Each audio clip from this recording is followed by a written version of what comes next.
Esto es algo que me lo han preguntado varias veces y es que si es realmente necesario seguir el calendario lunar a la hora de cultivar tus plantas de María. Y la respuesta a eso es que no.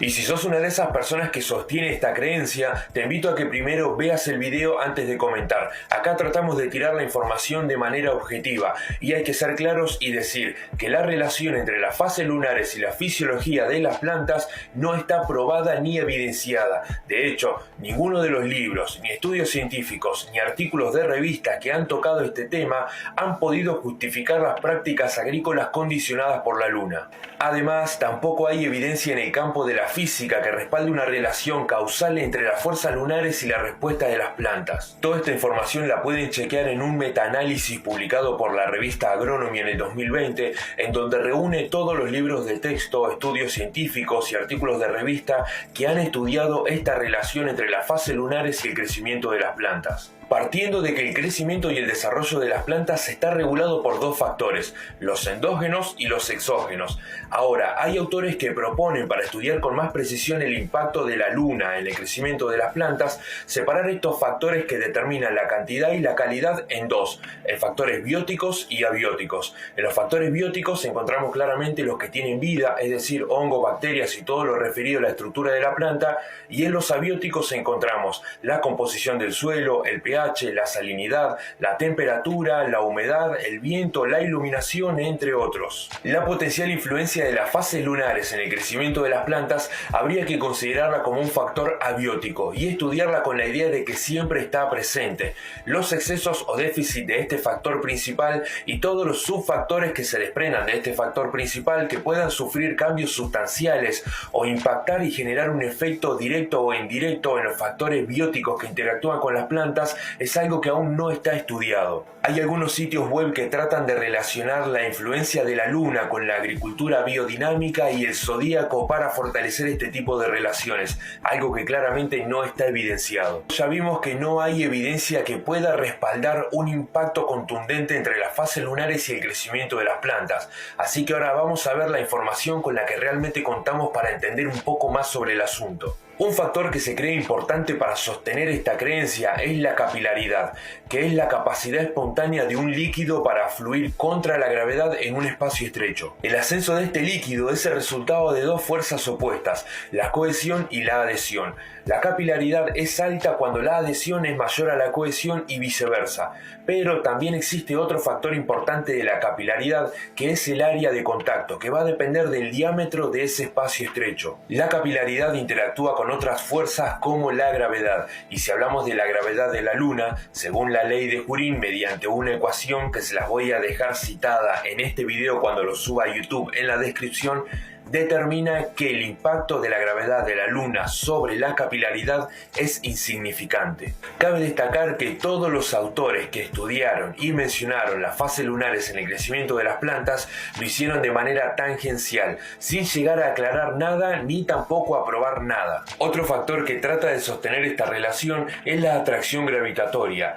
y hay que entender que las mareas se deben a la diferencia de la atracción gravitacional o aceleración de la gravedad. Sabiendo que el valor de la gravedad de la Luna sobre la superficie de la Tierra es aproximadamente 2.951.800 veces menor que la de la Tierra y que la gravedad del Sol es aproximadamente 177 veces mayor que la de la Luna, aunque la gravedad del Sol es mayor que la de la Luna por sobre la Tierra, ya que las mareas están influenciadas por la inversa de la distancia al cubo, su efecto termina siendo menor que el de la Luna, ya que su distancia es mucho mayor. Y como las mareas dependen del tamaño del objeto, en los mares, ríos y lagos, su impacto termina siendo bastante leve. En cambio, en los océanos, como están todos comunicados, se puede considerar que su tamaño es el de la Tierra, es decir, que el efecto de marea de la Luna termina siendo insignificante. Se estima que el efecto de marea de la Luna sobre un ser vivo de 2 metros situado en la Tierra es 1000 veces menor que el efecto que puede producir una masa de 1 kilo a 1 metro de altura por sobre encima de ella. Ya vimos acerca de la falta de evidencia que hay acerca de la relación de las fases lunares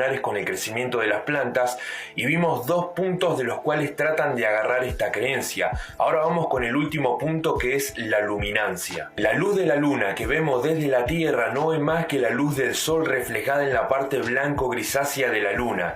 Y para ver qué tan potente es, esto hay que medirlo en lux. Y el lux básicamente es la cantidad de luz sobre una superficie que puede proveer una fuente de iluminación, en este caso la Luna. Y dado que la Luna gira alrededor de la Tierra y la Tierra gira alrededor del Sol, esa luminancia siempre varía. Es decir, en un cielo nocturno despejado o luna nueva se perciben 0.001 lux.